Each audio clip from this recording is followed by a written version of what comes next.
Thank you so much for joining us here in Saskatoon at the Canadian Country Music Association Awards. That's a mouthful. But you're receiving a Generation Award tonight, the first one ever. It's kind of like a Lifetime Achievement Award for a young person. How do you feel about that? I am so honored. It's unbelievable to get this award and to be honored for, having my music kind of go out of America and reach Canada and other countries. And I just am so excited. This is actually my first time being here at the CCMAs. I've never been here before, so this is an amazing first time being here. And there's a real sense of a kind of an international connection of country stars here, because you're here, Miranda Lambert's here, of course, and then our big Canadian country stars like Johnny Reid.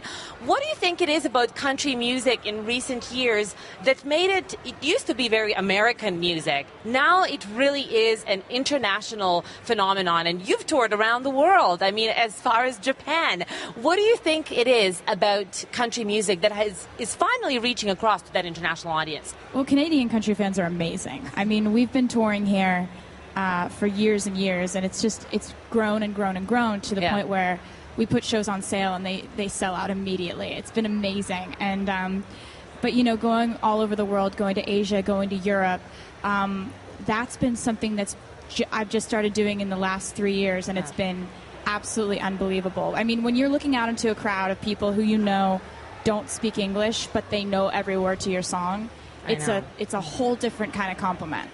I can imagine. And there's many things to congratulate you on right now. It's just been a great few weeks for you. You broke another record. Your new single, We're Never Ever Getting Back Together. Did I miss an ever in there? I think that. No, you're great. We got enough of that. It broke records for most digital singles sold in a week, correct? It did. The fans did. It's amazing. And we recorded a little message for the fans, explaining to them what the song is about. A little message in Taylor's words. How would you describe what the song is about? I think for me, the song We Are Never Ever Getting Back Together is kind of the way that the moment sounds when you stop caring about what your ex thinks of you. If you've ever been in a relationship that's on and off and back and forth and mind games, and it gets you into such a bad place, when you finally break out of that, you're just like, yes! We're never getting back together. It's like a moment of celebration. It's an empowering moment. Exactly. I've been thinking about, in the last 2-3 years, just about as every other genre of music and all other artists were experiencing plummeting sales, two young women, you and Adele, were the ones that really held up the industry and sold enormous number of copies of, respectively, of Your Speak Now and Adele's 21. And I was thinking that there are more similarities. Both are written from a very personal perspective. That's straight out of the diary songwriting. A lot of songs about breakups, some songs about happier love themes. What do you think it is about that very personal approach to songwriting that you have and Adele has had that has really helped you guys reach across to so many music lovers? Well, I think that, when it comes to music, when people need music the most is when they're either falling in love or falling out of it. And I think when people meet someone new and they're thinking about them all the time, they want to have a song that they can play in their head or in their car or in their room that makes them think of that person. Same way as if that doesn't go well and they end up experiencing missing that person or wanting them back or trying to forget them, they need songs for that too. So I think writing from a personal place, it really connects with people. It's really wonderful. But tell me, on this new upcoming record, Red, which is coming out in October, you've actually changed directions vis-a-vis songwriting, in that you wrote Speak Now entirely by yourself, and it was a really powerful artistic statement for that reason. On this one, you've decided on a different direction in that you have a lot of collaborators. What prompted this decision? For this new album, Red, I co-wrote more than I usually do. There are 16 songs on the album. I wrote 10 of them by myself, and I wrote 6 of them with other people. So it's still predominantly me writing alone, but the collaborations thrown in there really vary up the sound and kind of help to shape the album into something different than I've ever done before. And working with new producers, learning as much as I possibly can about different people's processes, it just taught me more, and I felt like it was it was like getting to paint with different colors than I'd ever gotten to paint with before. Yeah. I think because your songs are so personal, people have a sense that they really know you. What do you think is the one thing about Taylor Swift that people don't know that you think would surprise them?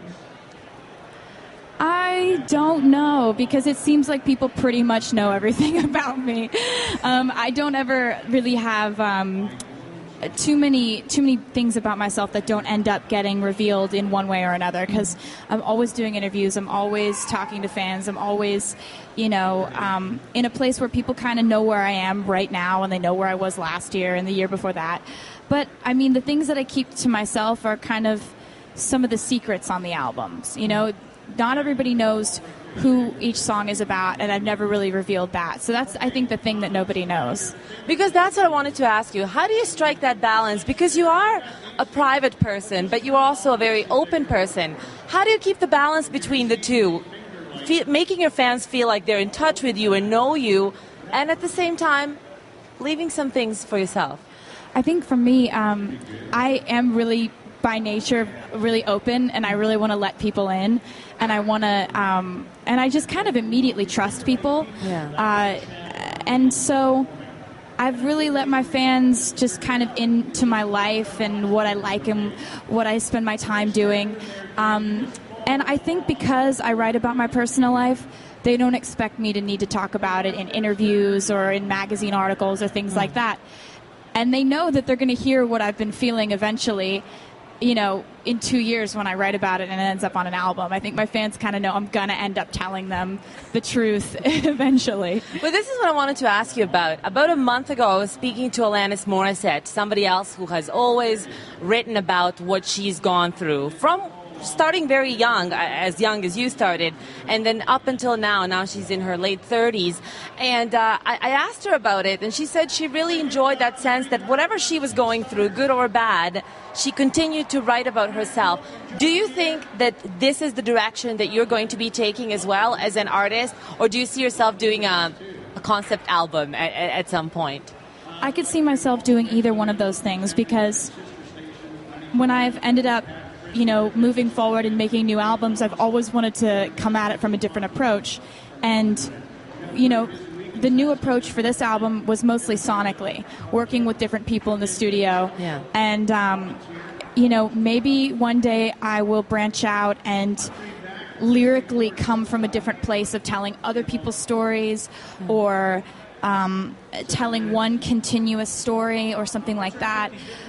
You never know what could happen. As your life changes, so do your creative inspirations and what you feel like doing.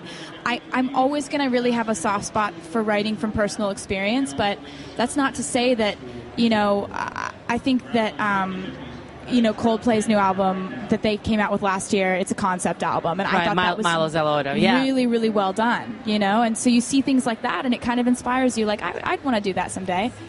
I have a few friends who are songwriters who sometimes say, I'm almost worried that if I were in a happy relationship or in a happy place in my life, maybe I wouldn't be able to write, the famous bad for the heart, good for the art motto. Do you ever worry about that? That's actually the most popular question that I ever get in interviews these days. It is in every interview, and it makes me a little sad to think that if I was happy, I wouldn't be able to write songs about it. Because, I write lots of songs about lots of different emotions. Lots of songs are about troubled, twisted emotions, but there are also some about, how happy love can make you and how you can have faith in it and you can be hopeful for it. And, I wouldn't be happy if I wasn't writing songs. So it's kind of like a cycle, like, are you afraid you'll get happy and won't be able to write songs? Well, I wouldn't be happy if I wasn't writing songs, so it wouldn't work out. Do you feel like you have to fight hard to stay optimistic? Because it does seem like people tend to sort of focus in on the negative. Almost if there are 5 songs and 2 of them are about breakups and 3 of them are happier love songs, people focus on the breakup ones. Do you feel like it's...